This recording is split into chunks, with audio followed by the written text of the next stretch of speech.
옛날 미시간주에 고아원이 있었는데 요즘엔 보육원이라고 그러죠. 보육원이 있었는데 거기에 탐 모너건이라고 하는 어린 아이가 있었답니다. 근데 이 아이가 아주 말썽장이었대요. 그래서 걸핏하면 친구들과 싸우고 또 학교에서는 퇴학을 맞았대요. 아주 말썽꾸러기였는데 그래서 이 아이에게는 기쁨도 없고 웃음도 없고 늘 우울한 아이였답니다. 근데 하루는 베레다라고 하는 수녀 한 사람이 그를 꼭 껴안아주면서 얘야, 하나님 아버지가 너의 아버지야. 그리고 그 하나님 아버지가 너를 사랑한단다. 그렇게 말하면서 얘야, 이제 어려운 일이 있으면 그 하나님 아버지한테 울면서 기도해라 하고 그렇게 얘기를 해줬어요. 이 탐이 그 마음속에 그 말을 들을 때 큰 감동을 받게 됩니다. 아하, 내가 부모가 없지만은 하나님께서 내 아버지가 되시는구나, 그 생각을 합니다. 그리고 내가 앞으로 그 아버지께 내가 울면서 기도해야 되겠다 하고 이렇게 생각을 했어요. 그리고는 그 아이가 변화됐습니다. 그리고 이 아이가 이제 피자 만드는 일에 몰두했어요. 그래서 피자를 11초에 피자 한 판을 만드는 아주 최고 기록을 가지게 됐어요. 이 사람이 이제 장성해가지고 피자 가게를 냈는데, 그리고 이제 여러 곳에 이제 뭐 체인점도 내고 그랬어요. 그게 지금의 도미노 피자가 그렇게 해서 탄생이 되었다는 것입니다. 여러분, 도미노 피자 많이 잡수세요. 기도의 힘이고 눈물의 힘입니다. 오늘은 이 눈물에 대해서 좀 같이 생각해 보려고 그래요. 이 눈물엔 세 가지 눈물이 있답니다. 늘 우리의 눈에 눈물이 나온대요. 이게 눈을 적셔주는 그 눈물이 있잖아요. 그게 기초 눈물이랍니다. 그리고 또 우리의 눈 속에 티끌이 들어간다든지 그러면 이 눈물이 나오잖아요. 그게 반사 눈물이래요.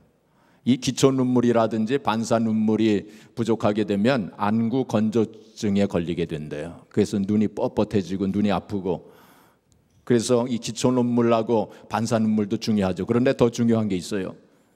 바로 그것이 감정의 눈물이랍니다. 감정의 눈물. 우리는 눈물을 흘리지 않습니까?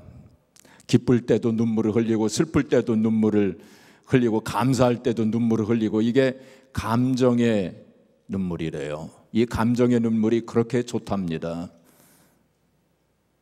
그래서 제가 지난번에 웃음에 대해서 얘기를 할 때 웃음이 참 그 육신의 건강, 마음의 건강에 좋다는 그런 이야기를 하지 않았습니까? 그런데 사실은 이 눈물이 웃음보다도 더 좋대요. 육신의 건강에도 좋고 또 마음의 건강에도 좋고, 눈물을 많이 흘리시면서 사시기를 바랍니다. 양파 이렇게 썰을 때 흘리는 눈물, 그건 별로예요.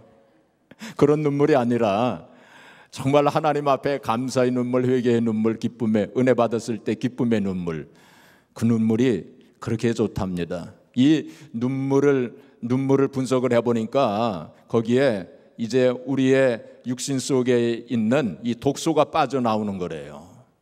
우리의 마음에도 독소가 있지 않습니까? 이게 눈물을 흘리게 되면 그것이 빠져나온대요.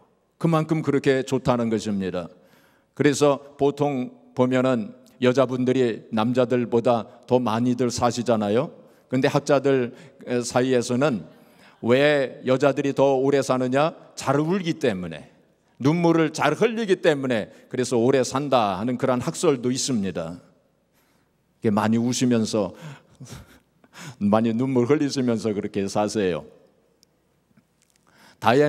다이아나 황태자비가 영국에서 갑자기 그 프랑스에서 죽었나요? 죽기는 하여튼 갑자기 참 비명에 죽지 않았습니까? 그래서 이 영국이 온전히 다 눈물 바다가 됐어요. 모든 사람들이 다 울고 장례식 날 특별히. 근데 이상한 현상이 생겼는데 그 다이애나 황태자비가 죽은 후 한 달 동안에 정신병원에 들어오는 정신과 의사에게 상담받는 그 사람들의 숫자가 반으로 급격하게 줄어들었대요. 그래서 너무나도 이상해서 그 정신과 의사들이 한 자리에 모여가지고 왜 이런 현상이 일어났는가 하는 것을 검토를 하고 이것을 다이애나 효과라고 그렇게 이름을 지었대요.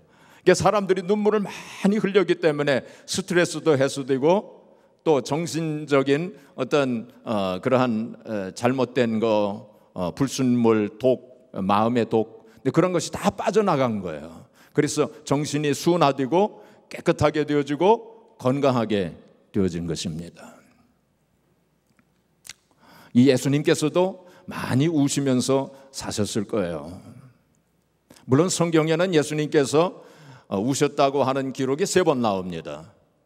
이제 조금 이따 우리가 살펴보겠지만, 그렇지만 제 생각에는 그 외에도 예수님께서 많이 눈물을 흘리시면서 그렇게 사셨을 거예요.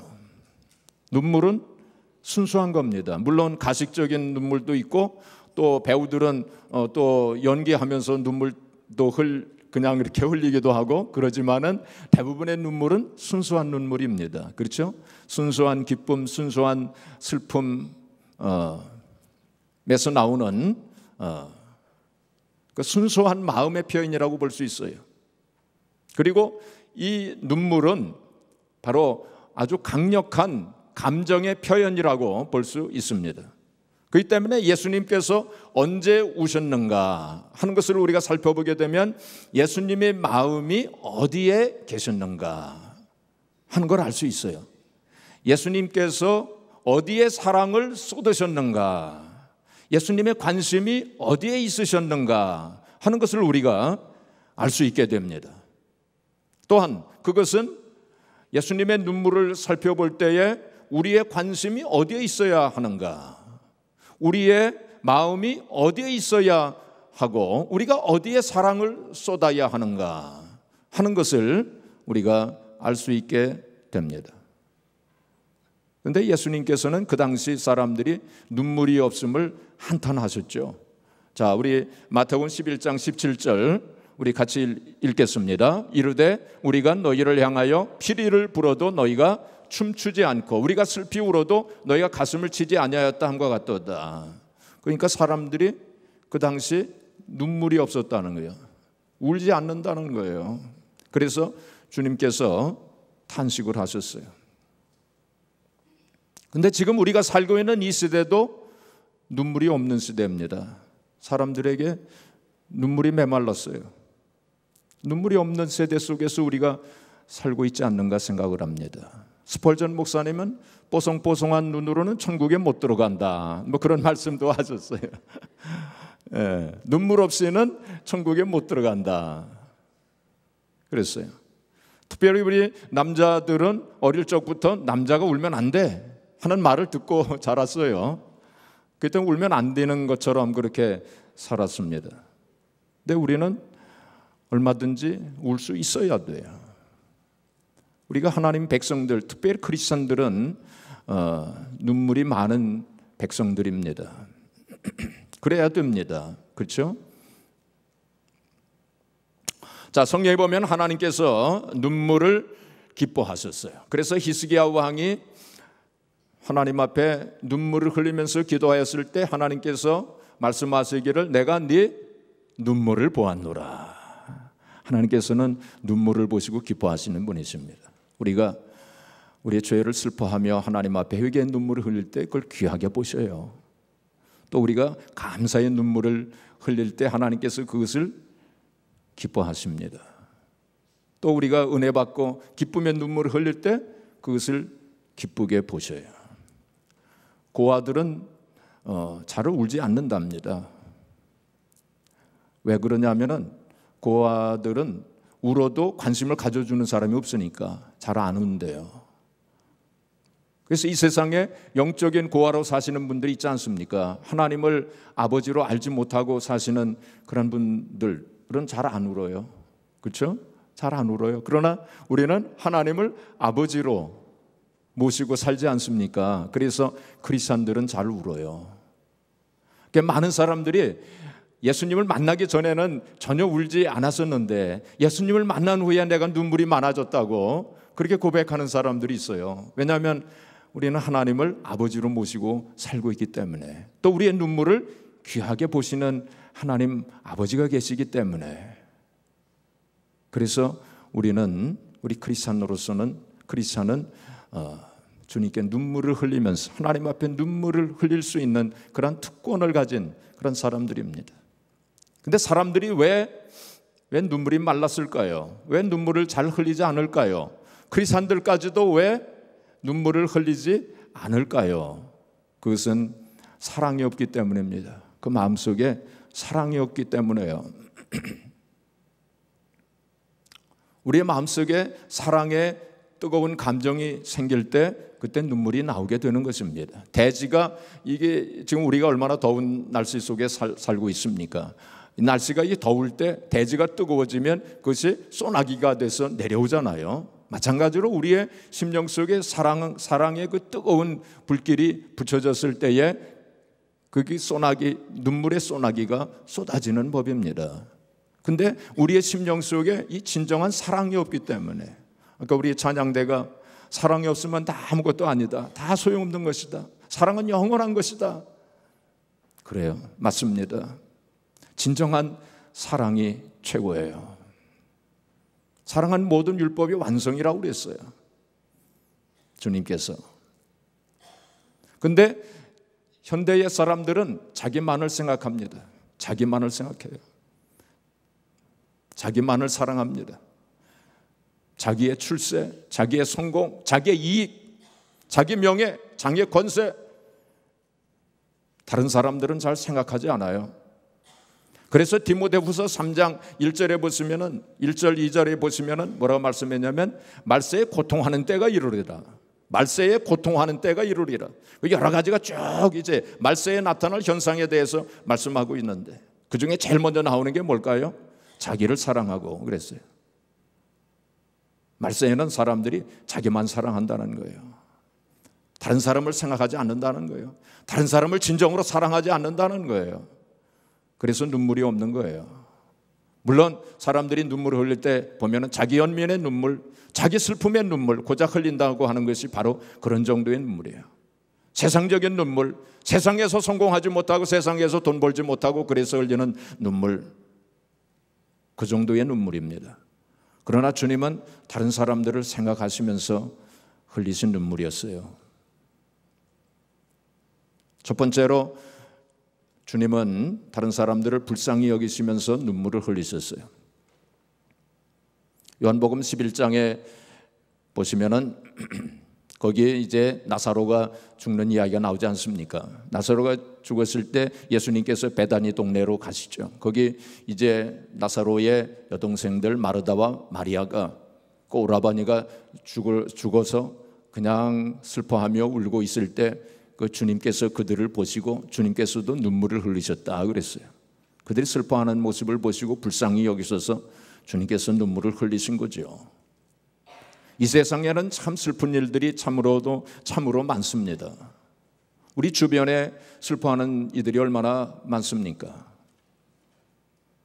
시편 84편 6절 우리 같이 읽겠습니다. 그들이 눈물 골짜기로 지나갈 때 그곳에 많은 샘이 있을 것이며 이른 비가 복을 채워주나이다. 무슨 골짜기요?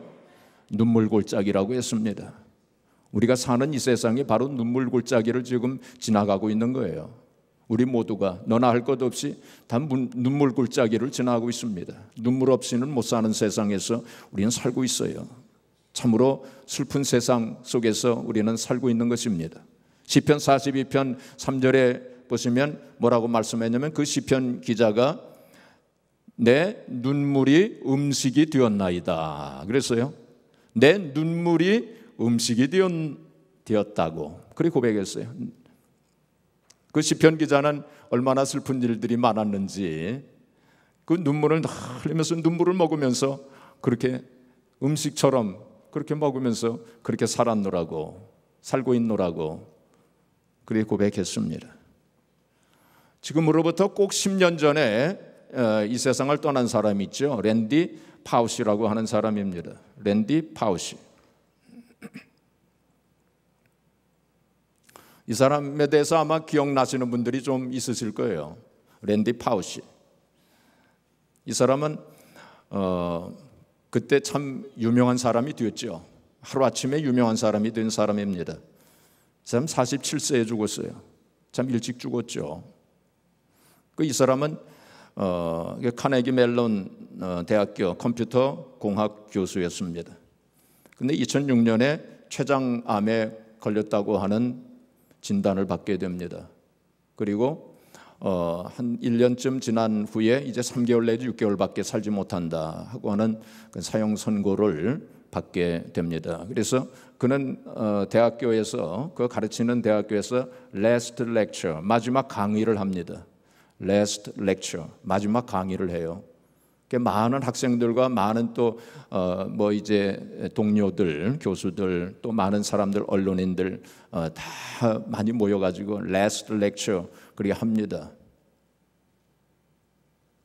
그래서 이 사람이 일약 이제 TV에도 나오고 또 오프라 윈프리 그 톡쇼에도 나오고 이 사람이 또 책을 하나 써요. 책을 하나 쓰는데 그 책 제목이 뭐냐면 또 last lecture예요. 마지막 강의라고 하는 제목으로 책을 씁니다. 근데 이 사람의 자녀가 몇 살이냐면 6살, 4살, 2살. 결혼을 좀 늦게 했던 모양이에요. 아주 어린 아이들입니다. 6살, 4살, 2살. 그래서 그 책을 왜 썼느냐 하면은 자녀들의 인생 독본으로 삼기 위해서. 내가 죽더라도, 아빠가 죽더라도 그 자녀들에게 이 책을 보여주기 위해서 인생 독본으로 그 책을 씁니다. 이게 베스트셀러가 됐어요. 이게 2살 난 딸에게 이 아빠가 이렇게 얘기합니다. 그 책에 이렇게 씁니다. 어떤 남자가 널 사랑한다고 하면 그가 말하는 것을 믿지 말고 그가 어떻게 행동하는가를 눈여겨봐야 한다. 2살 된 딸에게 이제 앞으로 너가 이제 남자를 만날 텐데 그때 이렇게 해라 하고 그렇게 씁니다. 그걸 쓰면서 얼마나 눈물을 흘렸겠어요. 남은 시간 최선을 다하면서 살았다고 했습니다. 미국 국회에 가서 췌장암 치료 후원도 역설하게 됩니다. 그리고 카네기 멜론 대학교 졸업식에서 이제 스피커로 연설을 하는데 이렇게 얘기합니다. 여러분의 꿈은 사회에서 성공하는 것, 돈 많이 버는 것으로 알고 있다. 나도 그랬었다. 그런데 지금 와서 보니 그게 아니다. 돈보다는 사람이 중요하다. 사람 관계에 최선을 다하면 성공하게 되어 있다. 그 최선의 방법이란 사람을 사랑하는 것이다. 돈보다도 명예보다도 이 세상의 그 어떤 성공보다도 사랑이 제일 중요한 것이다. 그것을 역설합니다. 의미심장한 말을 이 사람이 남기고 떠난 것입니다. 그는 고백하기를 샤워하면서 혼자 많이 울었다 그랬습니다. 자녀들 생각하며 내가 그들이 학교에 가고 결혼하고 사는 것을 못 보는 것이 슬프지만 더 슬픈 것은 그들이 아버지 없이 살아야 한다는 것이다. 그 자녀들 생각하면서 많이 울었다고 했습니다. 그런데 제가 이 사람 이야기를 이제 들으면서 한 가지 안타까운 것은 그 하나님을 믿는 믿음이 확실하지 못했어요. 영생에 대한 소망이 빠져 있더라고요. 이 사람에 대해서 이렇게 조사를 해보니까 이 사람이 원래는 장로교인이었어요. 그러다가 17살 때 17살 때까지 장로교인으로 교회도 다니고 신앙생활을 했던 모양이에요. 근데 이 사람이 나중에 유니버설 유니테리언이 됩니다. 유니버설 유니테리언은 하나님도 잘 믿지 않는 사람들이에요. 영생에 대한 소망이 없어요. 물론 인생에 대해서 뭐 여러 가지 이야기를 합니다. 자기는 인생의 꿈을 이루기 위해서 살았다. 꿈을 많이 가져라. 하고 싶은 거 다 하면서 살아라. 뭐 이런 이야기도 이제 하면서 하는데, 이 사람이 고백하기를 나는 혼자 있을 때가 가장 슬프고 두려웠다 그랬습니다. 나는 혼자 있을 때가 가장 슬프고 두려웠다. 우리가 하나님을 믿는 사람이라면 그렇게 말하지 않을 것입니다. 영생의 소망이 있는 사람이라면 그렇게 말하지 않을 것입니다. 저는 이 사람 이야기를 들으면서 또 읽으면서 그런 안타까운 마음을 가지게 되었습니다. 이 세상에는 참 이와 같이 슬픈 일들이 참 많아요. 우리 주변에 그렇게 눈물을 흘리는 사람들이 참 많이 있습니다. 그래서 우리는 그들의 눈물을 보면서 함께 울어줄 수 있는 그런 마음을 가져야 돼요. 그게 바로 주님의 눈물입니다. 주님께서 마르다와 마리아가 그렇게 우는 모습을 보시고 함께 우셨어요. 우리도 그와 같은 마음이 있어야 돼요. 그와 같은 눈물이 있어야 됩니다. 그래서 로마서 12장 15절 우리 한번 같이 읽겠습니다. 즐거워하는 자들과 함께 즐거워하고 우는 자들과 함께 울라. 우는 자들과 함께 울 수 있어야 돼요. 우리가 그런 마음을 가지면서 살아야 돼요. 자기 슬픔, 자기 문제에 함몰되어 가지고 다른 사람을 돌보지 않고 다른 사람의 눈물을 보지 못하는 사람들도 이 세상에 참 많습니다. 그러나 다른 사람들의 눈물도 볼 수 있어야 돼요. 다른 사람들과 함께 울 수 있는 그런 마음을 가져야 돼요. 그것이 예수님의 눈물이었습니다.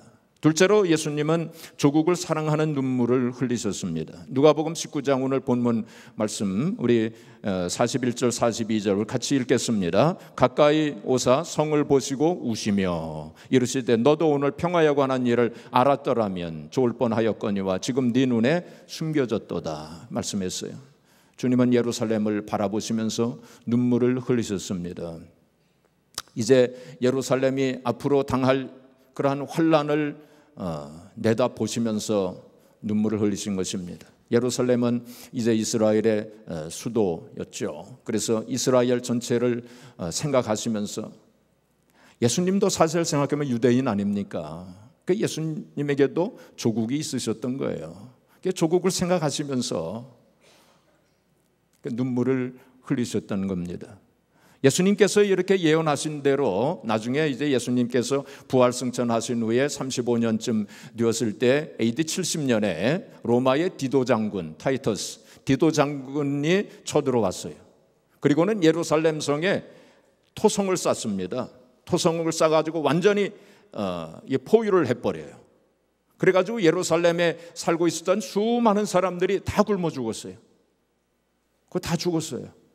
그리고 아주 잔악하게 사람들을 또 죽이고 그러한 일들을 했습니다. 예수님께서 그 일을 내다보시고 눈물을 흘리셨던 것입니다. 애국의 눈물이라고 할 수 있죠. 기독교에는 국경이 없지만은 우리 기독교인에게는 조국이 있어요. 그래서 성경에도 보면은 조국을 위해서 눈물을 흘린 그러한 선지자들이 많이 있어요. 모세도 그러하였습니다. 또 사무엘도 그러하였습니다. 또 에레미야 선지자, 우리가 잘 알고 있는 에레미야 선지자는 그 별명이 눈물의 선지자라고 합니다. 눈물의 선지자라고 별명이 붙을 만큼 조국을 위해서 조국을 바라보면서 많이 눈물을 흘렸던 선지자가 바로 에레미야 선지자였습니다.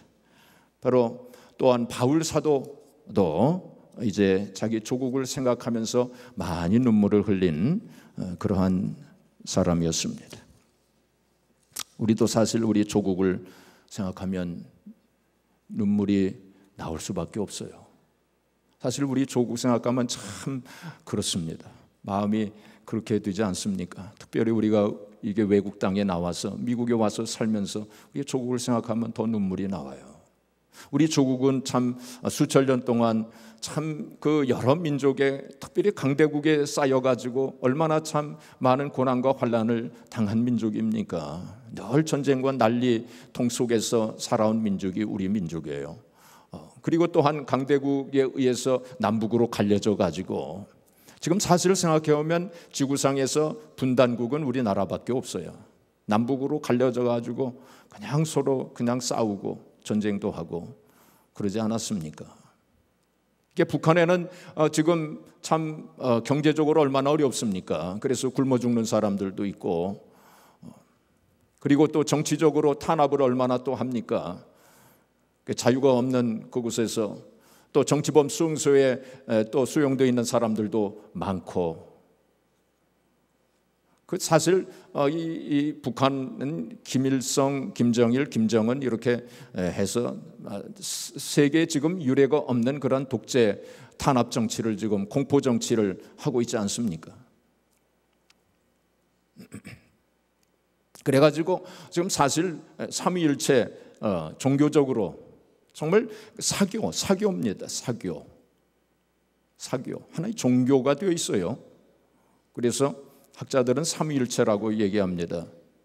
김일성이 성부 하나님처럼 그렇게 신격화되어 있고, 또 김정일, 김정은 이제 성자 하나님처럼, 그 다음에 주체 사상이 성령, 이렇게 삼위일체로 그렇게 떠받들지 않습니까? 신격화되어 있지 않습니까? 그 북한 땅에 그 동상들이 얼마나 많습니까? 지금 그런 사회, 우리 북한 동포들이 그런 속에서 살고 있지 않습니까? 그 참말 눈물 나는 일입니다. 지금 핵폭탄을 만들어 가지고 세계를 위협하고 있지 않습니까? 그래서 비핵화를 한다고 그렇게 지금 약속은 하고 있지만 많은 전문가들은 비핵화가 이루어지지 않을 것이다라고 보고 있어요. 그럼 비핵화가 이루어지지 않으면 이제 앞으로 어떻게 될 것인가? 우리는 그러면은 핵을 머리에 이고 살아야 되는가? 어떻게 될 것인가? 또 많은 전문가들은 이 북한이 갑자기 붕괴될 가능성이 많다. 또 그렇게 또 진단을 하는데, 갑자기 또 붕괴를 하게 되면 또 어떻게 될 것인가? 거기에 대한 대비와 준비는 되어 있는가? 북한 땅이 붕괴하게 되면 중국에서는 군인들을 이제 진주시킬 텐데, 그러면 중국 군인이 이제 중국 군대가 북한 땅에 들어왔을 때 그러면 우리는 남한에서는 어떻게 해야 되는가? 또 미국에서는 또 어떻게 해야 되는가? 참 여러 가지 참 걱정되고 염려되는 일들이 너무나도 많이 있습니다. 그래서 우리는 조국을 위해서 우리 많이 기도해야 돼요. 지금 누구도 일이 어떻게 진행될는지 알지 못하고 있어요. 그래서 물론 하나님의 섭리대로 이루어질 것입니다. 우리는 그걸 믿지만은 그 위해서 우리가 조국을 위해서 눈물로 기도하면서 우리가 조국을 사랑하는 마음을 우리가 가져야 할 것입니다. 바로 주님은 그러한 눈물을 흘리셨어요. 마지막으로 주님은 구원받지 못한 사람들을 위해서 눈물을 흘리셨습니다. 히브리서 5장 7절 우리 같이 읽겠습니다. 그는 육체에 계실 때 자기를 죽음에서 능히 구원하실 이에게 심한 통곡과 눈물로 간구와 소원을 올렸고 그의 경건하심으로 말미암아 들으심을 얻었느니라. 주님께서 겟세마네 동산에서 심한 통곡과 눈물을 흘리셨다고 그랬어요. 우리가 복음서에 보면은 그 땀방울이 핏방울로 됐다고 그랬어요. 정말 주님께서 피눈물을 흘리신 거예요. 피눈물을 겟세마네 동산에서 흘리신 거예요. 물론 예수님께서 이제 십자가를 앞에 두시고 육체를 가지고 계셨기 때문에 그 십자가의 고통을 생각하시면서 눈물을 흘리셨을 수도 있었겠지만, 그보다는 주님께서 눈물을 흘리신 것은 내가 십자가를 지지 아니하면 멸망당할 수많은 사람들을 생각하시면서 눈물을 흘리셨을 거예요. 그래서 주님께서 기도하시기를 나의 원대로 하지 마옵시고 아버지의 원대로 하시기를 원하나이다 하고 그렇게 기도했던 것입니다. 아마 그때에 성부 하나님께서도 함께 우셨을 거예요. 예수님께서 심한 통곡으로 기도하실 때 성부 하나님께서도 함께 우셨을 것입니다. 1937년 어느 여름날 존 그리피스라고 하는 사람이 있었는데, 이 사람이 이 콜로라도의 어떤 이 다리를 지키는 사람이었어요. 그래서 강인데 강에 이제 철도가, 강 다리에 철도가 이제 지나다니고, 그리고 배가 지나가면 이 다리를 이렇게 올렸다가 또 기차가 지나가면 내리고, 이제 그러한 일을 맡아서 하는 사람이었어요. 이제 존 그리피스라고 하는 사람이. 그래서 배가 지나가려고 했기 때문에 다리를 올렸어요. 그리고는 이제 기차 올 시간이 조금 남았기 때문에 사무실에서 8살 난 자기 아들 그레고와 함께 점심을 잠깐 먹게 됐어요. 근데 점심을 먹고 있는데 기차 오는 소리가 들리는 거예요. 그 기차가 예정보다 좀 빨리 온 것 같습니다. 그 일이 급해졌어요. 그래서 막 뛰어내려가지고 이제 다리를 내리려고 이제 버튼을 누르려고 하는데 보니까 그 밑에 자기 아들 그레그가 거기 큰 톱니바퀴 그 사이에 떨어져 있는 거예요. 그걸 발견하게 됐습니다. 그 버튼을 누르게 되면 그 톱니바퀴가 돌아가지고 자기 아들이 지금 뼈가 으스러져서 죽는 거예요. 근데 그걸 다리를 내리지 아니하면 지금 기차가 오는데 거기엔 400여 명의 승객들이 타고 있는 거예요. 그 긴박한 순간 참 여러 가지 생각 막 지나갔겠죠. 내가 어떻게 할 것인가? 아들을 죽일 것인가? 아니면 승객들을 죽일 것인가? 양당 간의 선택을 해야 되는데, 이 존 그리피스라고 하는 사람이 눈을 꽉 감고 그 버튼을 눌렀어요. 그 아들이 희생된 겁니다. 뼈가 으스러지고. 참 그 심정이 어떠했을까요?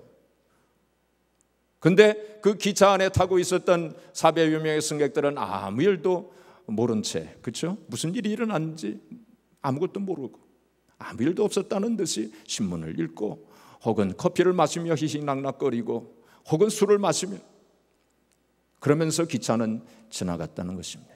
그러나 그 밑에서는 엄청난 고통과 엄청난 희생이 있었던 거예요. 바로 주님께서 십자가 위에서 고통을 당하실 때 바로 그 고통, 희생, 그걸 보시면서 성부 하나님께서 또 얼마나 눈물을 흘리셨을까요? 바로 그래서 우리는 하나님의 눈물, 주님의 눈물을 기억해야 됩니다.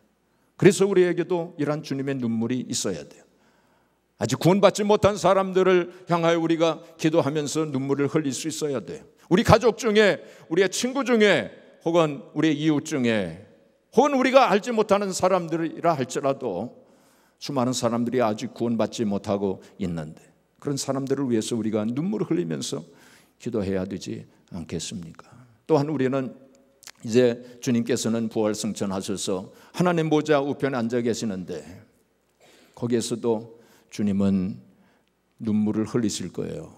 우리를 보시면서, 우리의 모습을 보시면서 주님께서 눈물을 흘리실 것입니다. 그 주님의 울음소리를 우리가 들어야 됩니다. 우리가 하나님의 뜻대로 살지 못하고 죄의 종노릇하고 마귀 사탄의 종노릇하고 세상의 종노릇하면서 사는 우리의 모습을 보시면서 주님은 우실 것입니다. 우리가 하나님 말씀대로 순종하지 못하고 또 충성하지 못하고 서로 사랑하지 못하고 서로 용서하지 못하고 사는 우리의 모습을 보시면서 주님께서 눈물을 흘리실 거예요.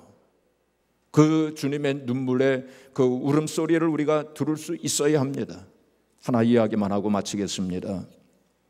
미국의 저명한 작가 월터 반게린이라고 하는 사람이 있답니다. 이 사람이 자기 아들과의 경험을 책에 썼대요. 초등학교 2학년 아들이 매튜라고 하는 초등학교 2학년 아들을 뒀는데, 이 아들이 이 만화를 그렇게 좋아했답니다. 그래가지고 하루는 공공도서관에서 만화책을 하나 훔쳐가지고 온 거예요. 이 아버지가 아주 호되게 이제 혼내줬습니다. 그러면서 이 아들을 데리고 그 도서관에 데리고 갔어요. 책과 함께. 그래서 그 아들이 이제 자기가 이것을 훔쳤는데 이 잘못한 것을 가지고 이제 용서해 달라고 하면서 그 책을 반납하게 했습니다. 또 이 도서관 직원이 또 호되게 또 책망을 했어요. 근데 얼마 후에 또 이 아들이 또 이 도서관에서 만화책을 훔쳐 가지고 온 거예요. 그래서 이 아버지가 이번에는 더 크게 혼을 내줘야 되겠다 이렇게 생각을 하고 그 아들을 자기 방으로 서재에 들어오라고 해가지고 그 매튜에게 이렇게 얘기합니다. 매튜야, 내가 지금까지 너에게 매를 든 적이 없다. 그렇지만은 이번에는 너에게 매를 들어야 되겠다 하면서 회초리를 만들어 가지고 때렸어요. 회초리를 때렸어요. 그러자 이 매튜가 눈물을 흘렸습니다. 눈물이 방울방울 방바닥에 떨어졌어요. 이 아빠가 매튜야, 너는 이제 이 방에 이제 반성하면서 조금 더 서 있어라. 나는 잠깐 나갔다 오겠다 하면서 아빠가 나갔어요. 근데 그 일이 있은 후에 이 매튜는 그 나쁜 버릇을 완전히 고쳤어요.